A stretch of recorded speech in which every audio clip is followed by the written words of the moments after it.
जर कधी या रोडने येत आहे ना, तर या ठिकाणी आल्यानंतर तुमच्याकडे 100% थांबणार आहे. आणि मी असं का बरं बोलतोय हे तुम्हाला व्हिडिओमध्ये पुढे कळणारच आहे.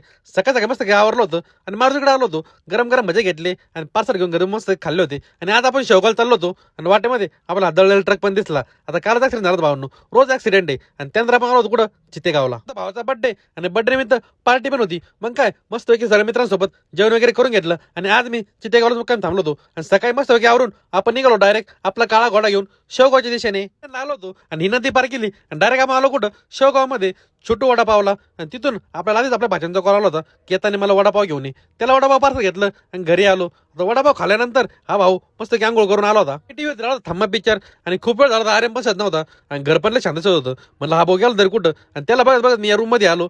तर हा भाऊ त्याच्या मम्मीचा मोबाईल घेऊन आणि त्यावरती काय बघा माहिती का, मोटू पतलू. आता याला कार्टूनचा लय शॉक आहे. तिकडे होत्या सुट्ट्या त्याच्यामुळे त्याला घ्यायला आलो होतो. आता आर्यन पण माग राहिला असता म्हणून त्याला मोबाईलच बघून दिला. आणि मी आणि कार्तिक निघालो डायरेक्ट मालगा दिवशीने. वाटत हा आम्हाला शेवगाव आणि नेवास फाटा रोड लागला. खूपच भांगार आहे मित्रांनो. आमदार कोणी आपल्याला माहित नाही, पण एवढं घ्या यार लवकर मनावरती. आता तिथून आपण निघालो. आता कार्तिकला काही थंड पण घ्यायचं होतं, त्यामुळे आपण डायरेक्ट उसाचा रसच घेतला. आपला काळा घोडा काढला आणि डायरेक्ट आपण आलो काय गावच्या पलावरती. आणि इथं आल्यानंतर भावांनो आपल्या मनाला एक वेगळी शांती भेटते. कधी या रोडने गेले ना तर या पक्ष्यांसाठी काहीतरी खायला नक्की टाका भावांनो. तिथून आम्ही निघालो डायरेक्ट गंगापूरच्या दिशेने. आता आमचा गंगापूरचा विकास आता हा आहे काय गाव आणि गंगापूर रोड नुसतं फोपाटाचे. आता यांनी डांबा टाकला ना डायरेक्ट मातीच टाकून दिली होती. गंगापूर तालुका म्हणलं ना तर नुसतं भट्टाचार आहे. आता या तालुक्याला कधी चांगला आमदार भेटेल काय माहिती. आता हा भांगार रोड सोडून आम्ही चाललो होतो जामगाव मार्गे गंगापूरला. खराब रोडमुळं आम्हाला बघा किती फिरून जावं लागतंय. आता तुम्हाला काय वाटतंय की गंगापूरचा विकास का बरं होत नाही, ते पण तुम्हाला नक्की कमेंट करून सांगा. भेटू अशा एक नवीन ब्लॉग मध्ये.